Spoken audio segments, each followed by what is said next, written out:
my name's Adrienne. Welcome to my channel. I make food-related content here on YouTube. If you need dinner ideas and dinner motivation to cook for your family, hit that subscribe button. I got you covered. I've got 4 delicious recipes for you this week.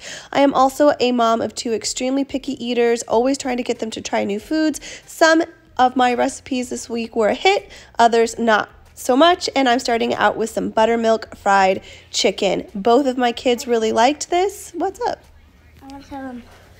I liked this food. It's really good. Mwah! This chicken is good. I like that chicken. It's really delicious from my mom.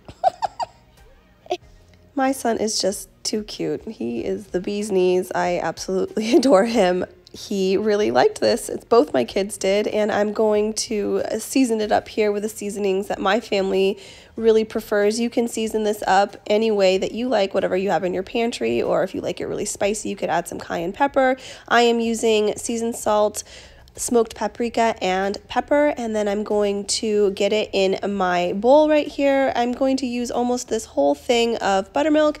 I'm going to add a heaping tablespoon of garlic and a whole bunch of fresh sage.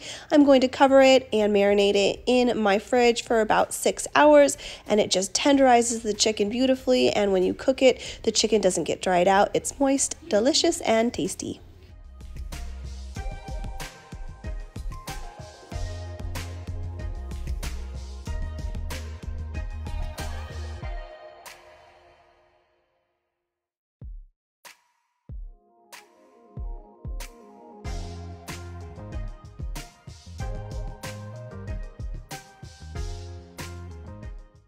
I am using about 1 cup of flour. In hindsight, I should have used 1.5 to 2 cups of flour for my dredge because my flour got a little wet, and when that happens, the batter has a little bit of a more difficult time sticking to the chicken, but it's all right. I seasoned it up with some seasoned salt, paprika, garlic powder, and pepper, and then I zhuzh it all together.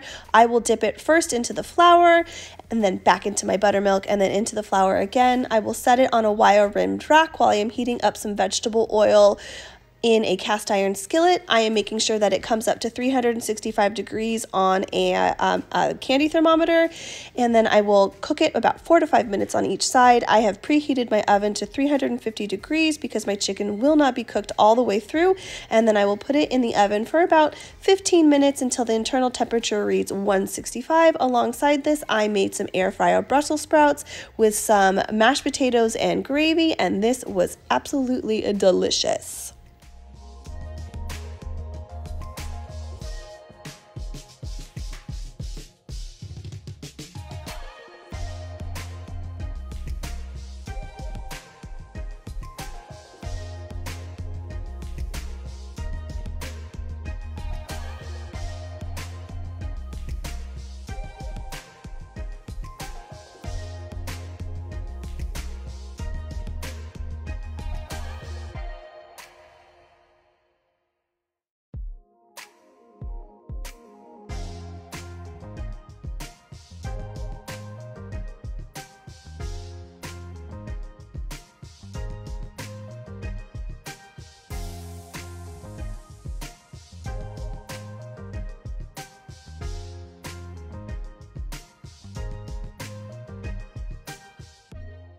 I love Brussels sprouts. I think Brussels sprouts get a bad rap. They are so good. I love cooking them in my air fryer, and I'm going to season them up with some olive oil, seasoned salt, garlic powder, and pepper.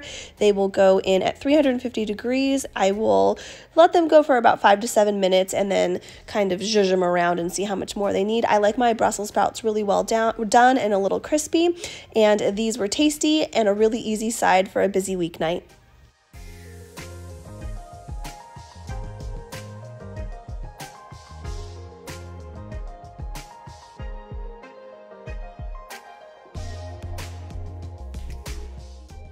My next recipe is cube steak and gravy. This cut of meat where I live in Southern California is not readily available. I've wanted to try this recipe for a long time, and it took me forever to find this meat, and I found it at Stater Brothers, and this was so easy to put together. It's a can of cream of mushroom soup, a can of beef consomme, and then I season up my cube steak with ranch seasoning and an all-purpose seasoning.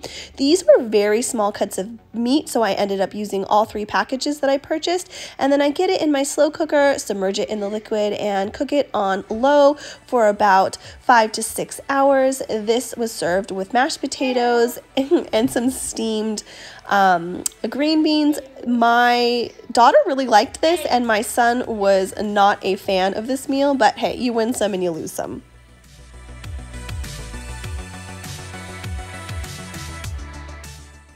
My next recipe is a staple in our house, and I'm sure it's a staple in many others. I am making soft tacos. Both of my picky kids really like this meal, and I'm taking some help from the store and using some bagged rice. I like to use flour tortillas.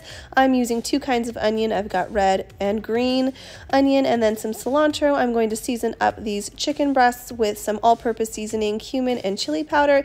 I will heat some olive oil up in a cast iron skillet and cook it until it's nice and golden brown, crunchy and delicious. And then my secret to send these tacos over the top is I thinly slice this red onion, and then I cook the tortillas and warm them on top of the onion, and it makes the tortillas so savory and flavorful. And my picky kids, well, my daughter likes them, my son doesn't like it, but my daughter asks for this per request, and when they want to eat, I will cook them whatever they like, and this was a delicious taco meal.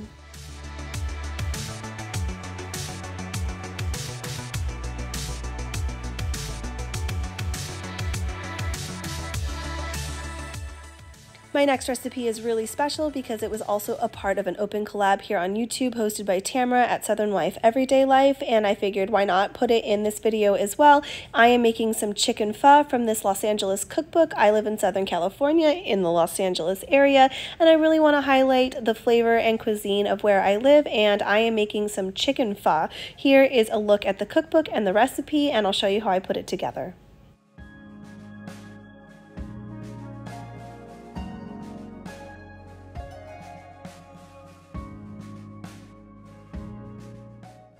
Here's a look at my ingredients. I didn't have everything that was on the list, but that's okay. I just used what I had in my pantry, a fridge, and what I could find at my grocery store. We've got some ginger, onion, cinnamon, star anise, cardamom, and fennel seeds, and also some sugar. I start by bringing 2 organic chickens to a boil in a large stock pot covered with water, and then I will dry toast my ginger and onion and add them to the pot, and then I will also toast my spices. Toasting the spices really brings out their flavor. I will bring this to a light simmer and cook it for about 5 hours. I will remove the chicken, and when it's cooled I will shred it, and then I'll show you what I do to finish up the soup in a bit.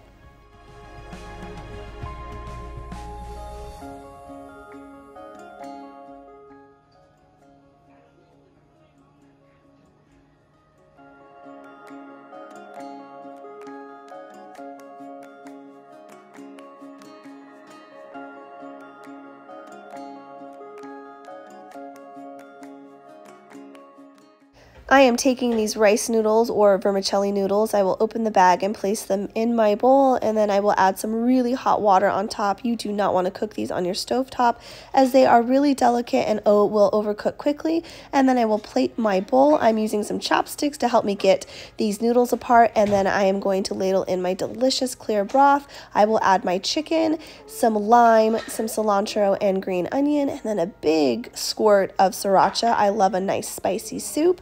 And pho is not something everybody's tried, but I really would love to introduce you to it because it's one of my most favorite meals. You can get pho in all forms with rare steak or shrimp, or in this case chicken.